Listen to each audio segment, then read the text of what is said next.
These guys turned professional in 1993. Both would go on to become 4-weight world champions. And both have the unique distinction of having defeated Marco Antonio Barrera and Manny Pacquiao. But despite all that career symmetry, despite the fact they fought in the same weight class at the same time, Erik Morales and Juan Manuel Marquez never fought each other.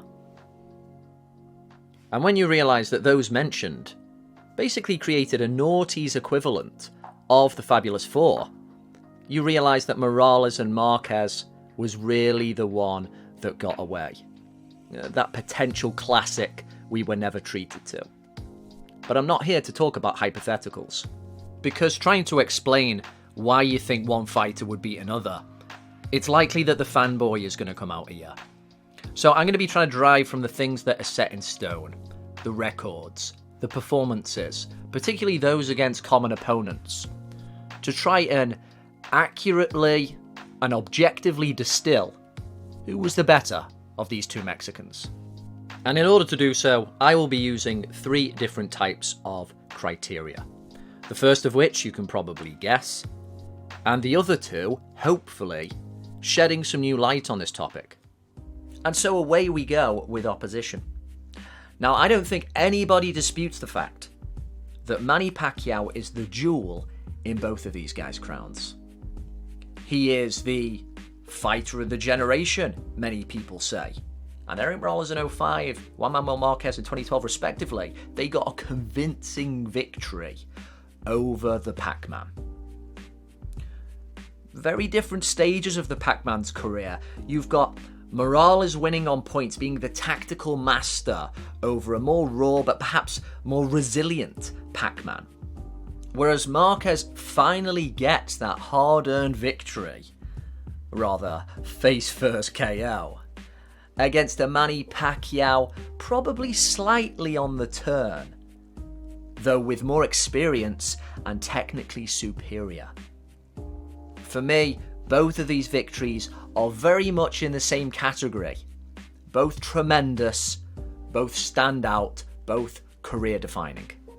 But when it comes to their resumes, one thing I think goes a little bit under the radar is the depth of Morales's.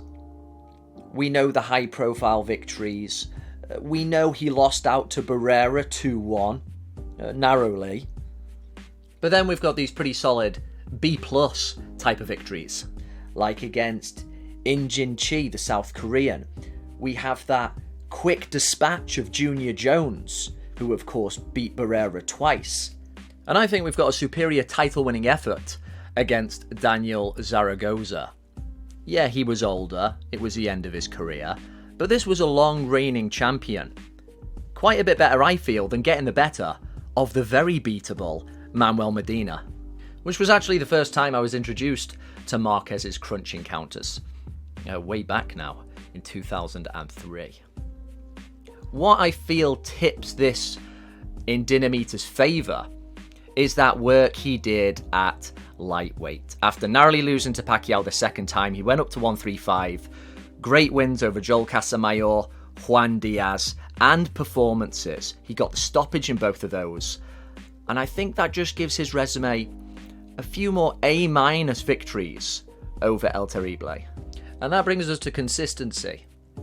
Now, why have I gone for consistency and not longevity, which of course Marquez has in spades?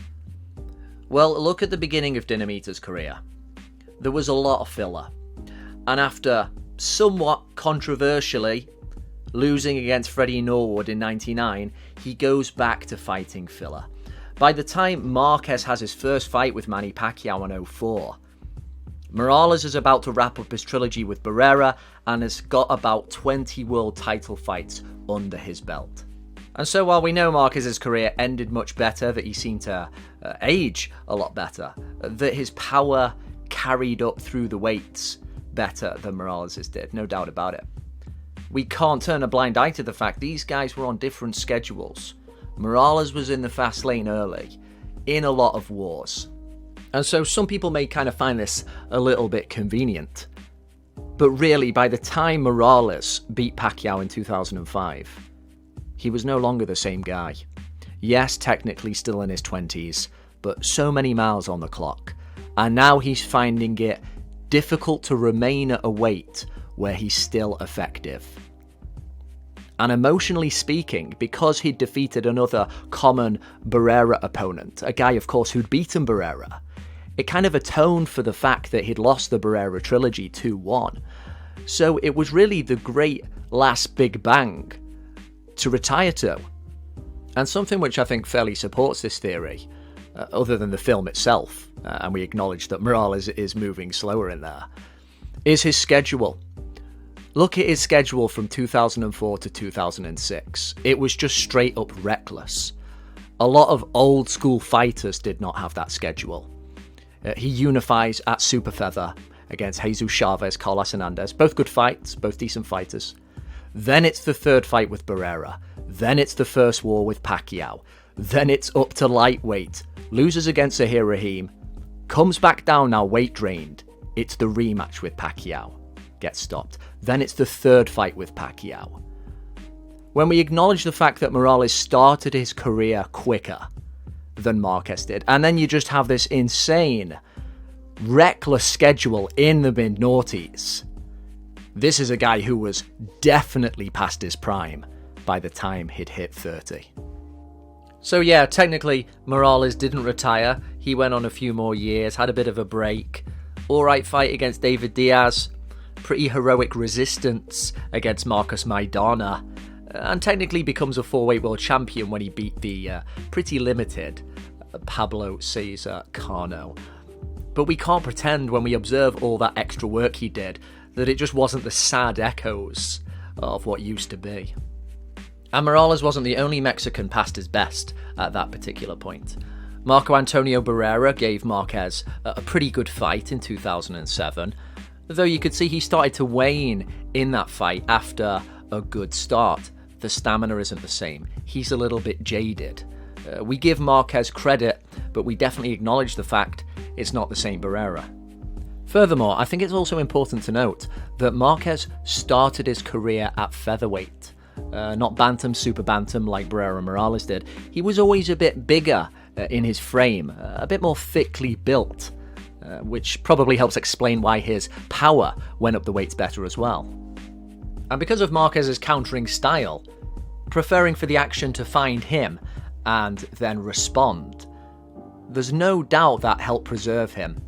There's no discernible point in Marquez's career where you pick a fight and go, there you go, that's when he was past his best.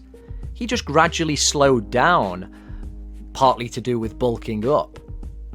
Whether or not we're going to say the Timothy Bradley loss counts against Marquez, I'll leave that one up to you. Was later in his career, but did come after his career best win.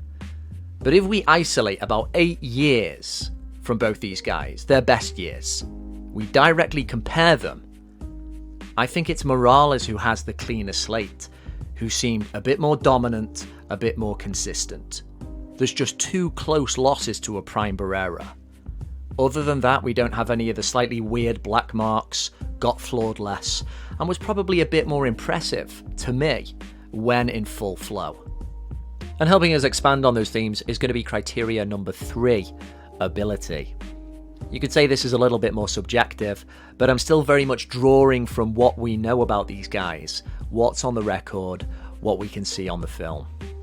You could say this is a little bit of an oversimplification, but if you weren't aggressive enough with Marquez, if you didn't give him enough to work with, he could become a little bit confused. His style could start to stutter. So the fight with Freddie Norwood, was very close. And the one against Chris John in Indonesia was probably a little bit unfair with those points deductions. But they still highlighted that fact that if you were a little bit shrewd, if you knew how to create distance, if you also intended to counter, then Marquez didn't always know how to approach a fight. He didn't always know how to take the initiative. A lot of even rounds could go by. And whenever we get onto the subject of the Pacquiao quadrilogy, the way it's always been framed is that Marquez was the one who gave Pacquiao trouble, never the other way around. It's like we're trying to say Pacquiao blagged his way through the series with the knockdowns. It's not true. First fight is very close, second fight is 6 rounds apiece, Third fight is close. Fourth fight, Pacquiao's up before he gets knocked out. So this idea, this narrative, that Marquez was the one who always made the better tactical decisions is not true. I think it's just the way the quadrilogy was bookmarked. The way Marquez clawed his way back in that first fight after being floored a few times. And the way he put the full stop to the rivalry in the last fight. It's kind of overrepresented this idea that he was the one who was always in control. And this is actually something that Morales mentioned himself not too long ago. Having a go at Marquez, saying, look, it took you 4 attempts to defeat Pac-Man. I just needed the one. It also gets at another narrative, which is that Manny Pacquiao became a completely different animal as he went through the noughties. I don't fully buy that. I think he looked at his most incredible when he defeated Barrera in 2003. Never was he more irrepressible than he was that night. He may have added some other little things to his armory. He may have learned how to approach bigger men a certain way, sure. But this idea that in the second and third Morales fights, he just became too much, period, for El Terrible. I don't buy it. I put more stock in the fact that Morales wasn't the same guy. And so when we go and revisit that first fight against the Pac-Man, one of the things that really strikes me now is just how much of a master Morales was of that situation. Look at all the different tactics he incorporated. He was pushing Pacquiao back in a way we never saw from other opponents, keeping him off balance, countering when he needed to. And remember, he gave away that last round. Yeah, we love it. It was Mexican bravado at its finest. A reason why so many of us love Morales and boxing itself is that last round. But he gave it away. He put himself in a compromised situation and he still wins the fight comfortably. And funnily enough, it was behaviour like that which made us forget that Morales could fight disciplined. He could fight to a plan. Like in the second fight against Barrera, which he should have got. When he worked off the jab, when he used his feet, when he focused on landing the smart shot, all that feinting with the right hand. I think if we'd taken both of their best at 126 pounds, we're dealing with a man harder to defeat. The polished, focused Morales at featherweight, I think, was a more complete fighter than Dinamita. So what that means is I have Erik Morales coming out on top in this particular video. I am aware there's a difference between greater and better. Two things I've kind of blended here. If you want to say Marquez is the greater fighter, that there's more depth there, and that you feel he even would have beaten Morales head to head, I have no problem with that. Do let me know if there was any particular part of the video that you agreed with, that you disagreed with. Who for you takes the crown out of these two Mexicans?